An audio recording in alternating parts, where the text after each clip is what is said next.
And Nagavamsi గారు గానీ, బాబీ గారు గానీ, మీరు మొన్న ఈవెంట్‌లో చెప్పినప్పుడు గూడా ఇంటర్వెల్ ముందు ఒక 20 మినిట్స్ గురించి చాలా మంది మాట్లాడుతున్నారు. స్క్రీన్ సార్ అన్నాను చూడు, అయితే సెకండ్ హాఫ్ చూడరండి సార్ అన్నారు. లేదు అంటే అప్పటి వరకు సింపుల్గా ఉన్న సినిమా ఇంటర్వెల్కి టేక్ ఆఫ్ తీసుకుంటుంది. అంటే మేము ఇప్పటికీ దగ్గర 200 టైమ్స్ చూసుంటాం ఇంటర్వెల్ని. మాకే ప్రతిసారి గూస్ బంప్స్, హై మూమెంట్స్ వస్తాయి, రష్ వస్తుంది అనమాట. అది ఇంటర్వెల్లో. మీరు ఇంటర్వెల్లో బాలయ్య గారు చేసిన కష్టం అంటే వర్క్ కానీ, చెట్టు మీద ఎక్కి రన్ చేస్తారు, ఒక కంటిన్యూ షాట్ కత్తి పట్టుకొని చెట్టు పైన నుంచి ఫైర్ ఉన్న దాంట్లో వెళ్ళి కారు పైన నుంచి కరెక్ట్ టైంకి గుర్రం వస్తే గుర్రం మీద ల్యాండ్ అవుతాడు.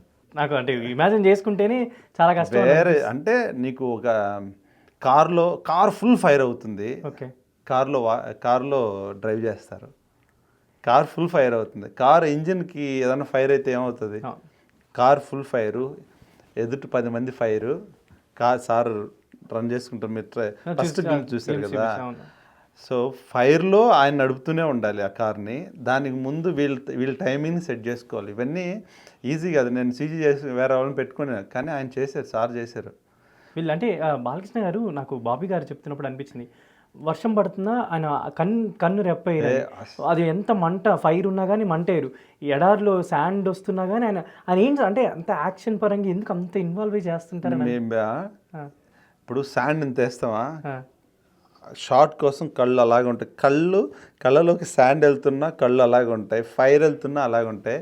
ఇంకోటి గ్రేట్ విషయం ఏంటంటే మేము సరైన షాక్ ఏంటంటే క్లైమాక్స్ చేస్తున్నాం, గన్ పోస్టర్ వచ్చింది కదా, క్లైమాక్స్ ఏకే ఇది గన్ను, పెద్ద గన్ను ఇలా పెట్టి ఇలా టైట్, ఇది ఫ్యాంటమ్. అంటే ఫ్యాంటమ్ దగ్గర 500 frames per second, 24 నార్మల్ కాదు, ఫ్యాంటంలో ఇలా పెట్టి కంటిన్యూగా కొట్టాలి.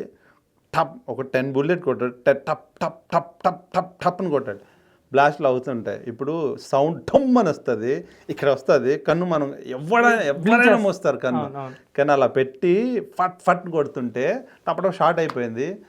ఫ్యాంటమ్లో చూస్తే ఒక్క షాట్లో కూడా కన్ను రెప్పగొట్టలే ఆయన. ఓకే, అంటే అవన్నీ క్వాలిటీస్, ఒక స్టార్ క్వాలిటీస్ కదా అవి. అంతేనా? అవునవును. నువ్వు బుల్లెట్ సౌండ్, ఇంటీరియర్ సౌండ్ వస్తేనే చెవులు మూసుకుంటా, అలాంటి దాంట్లో అలా నుంచొని దప్ దప్ దప్పని కొడుతుంటే ఇంత కన్ను కూడా అలా రెప్పేయాలన్నమాట.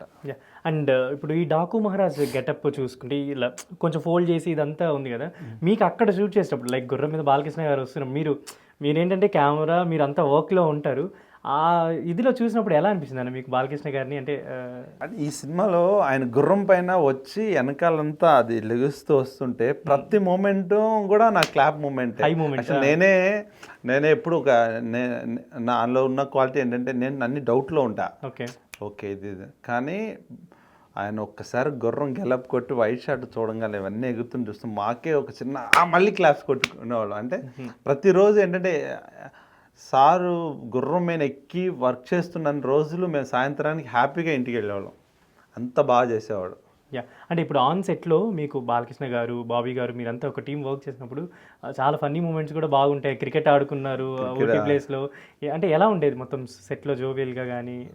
అంటే అందరికీ ముందే తెలుసు, ఎందుకంటే బాబీ అన్న ఆఫీస్కి పిలిచిన తర్వాత డిస్కషన్ చేసిన తర్వాత లొకేషన్లో ఒకసారి రెక్కి జరిగినప్పుడు డిస్కషన్ జరుగుతూనే ఉంటుంది. సో అందరికీ తెలిసి ఏం దిగిపోయాం, అందుకే అందరు మైండ్ సెట్లు ఫిక్స్ అయిపోయింటే జాలీగా ఉంటాం. తప్పని దాంట్లో అయినా ఇంప్రూవైజ్ చేయాలనుకున్నప్పుడు బాబీని ముందుకు వచ్చేవాళ్ళు, మళ్ళీ ఇంప్రూవైజ్ చేసేవాళ్ళు. సో మనకి ఏం జరుగుతుందో ఈరోజు ఏం తీస్తున్నామో మనకు తెలిసిన వల్ల మేము అందరం జోలీగా చేసేవాళ్ళం.